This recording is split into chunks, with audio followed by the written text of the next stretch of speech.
बेहद स्वागत है जी सभी स्टूडेंट्स का। कनाडा के नए प्राइम मिनिस्टर मार्क कार्नी ने एक प्रेस कॉन्फ्रेंस की है जिस पर उन्होंने इमिग्रेशंस पर भी अपनी बात रखी है। अब क्या मार्क कार्नी के लेटेस्ट बयान पर यह समझा जाए कि आने वाले टाइम में भी इंडियन स्टूडेंट्स को उतनी आसानी से वीज़ा नहीं मिलेगा? वो अपनी इमिग्रेशन को, यहाँ जो लोग टेम्परेरी रेजिडेंट हैं उनको 5% तक रखना चाहते हैं।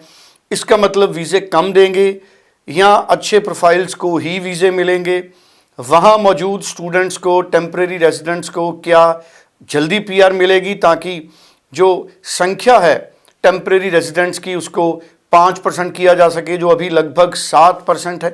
तमाम पॉइंट्स हमारे साथ शेयर करेंगे, क्लैरिटी करेंगे Amarjeet Singh Kanwar, Broadway immigration services से। कंवर साहब, मैं चाहूँगा पॉइंट टू पॉइंट क्लैरिटी आप दें। प्राइम मिनिस्टर कनाडा के नए सिलेक्ट हो चुके मिस्टर मार्क कार्नी, और उन्होंने अपनी पहली प्रेस कॉन्फ्रेंस की जिसके अंदर इमिग्रेशन को लेके उन्होंने कुछ इम्पॉर्टेंट स्टेटमेंट्स दी हैं।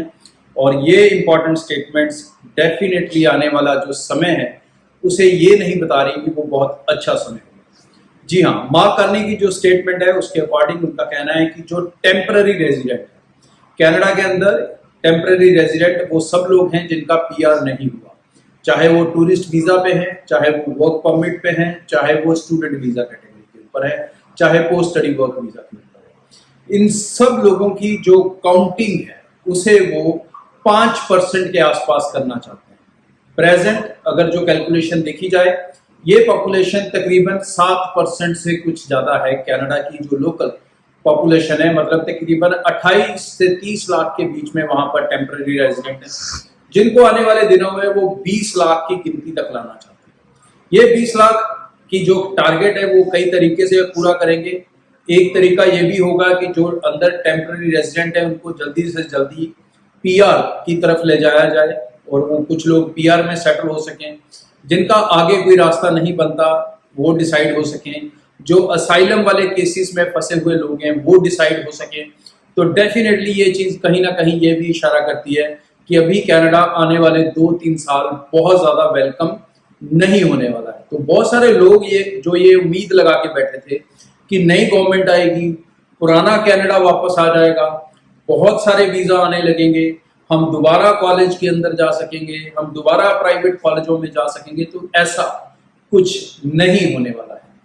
कनाडा लिमिटेड लोगों को लेगा, जिस तरह से आज की डेट में आप देखते हैं। ये रिफ्यूजल्स जो आपके आ रहे हैं, इनमें मैं एडवाइस करूंगा ज़्यादा से ज़्यादा बच्चे अपने केप स्लॉट मंगाएं।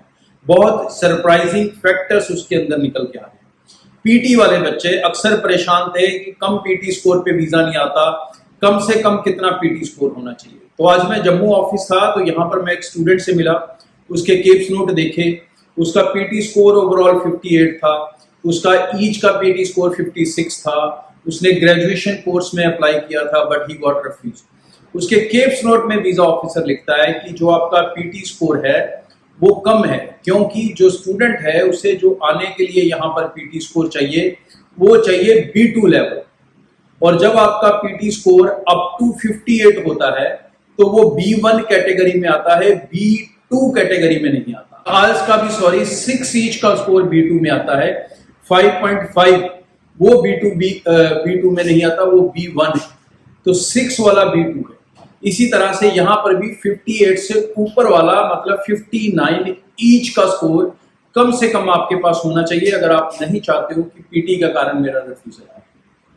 ग्रेजुएशन कोर्सेज को ही प्रेफर करके चले, जैसा मैं पहले बता रहा हूँ, क्योंकि एक बच्चे का दूसरे का देखा तो उसे ये कहा गया कि जो आपने डिप्लोमा प्रोग्राम लिया है +2 के बाद, वो डिप्लोमा तो आप इजीली लोकल कंट्री में कर सकते हैं। उसके बाद कोई ऐसी जबरदस्त करियर अपॉर्चुनिटीज तो मुझे नहीं दिख रही कि जिसके कारण मैं आपको वीजा दूं। तो भाई अपनी कोर्स सिलेक्शंस, अपना प्रोफाइल्स आपको अलाइंड करना होगा कनाडा की न्यू पॉलिसी के हिसाब से। और ज़्यादा से ज़्यादा बच्चे अगर अपने केप्स नोट निकालेंगे तो ज़्यादा से ज़्यादा क्लैरिटी आ सकेगी कि एम्बेसी को क्या चाहिए। एम्बेसी को चाहिए B2 level of English in each module. University को चाहिए आपका मास्टर्स प्रोग्राम, आपका बैचलर्स प्रोग्राम।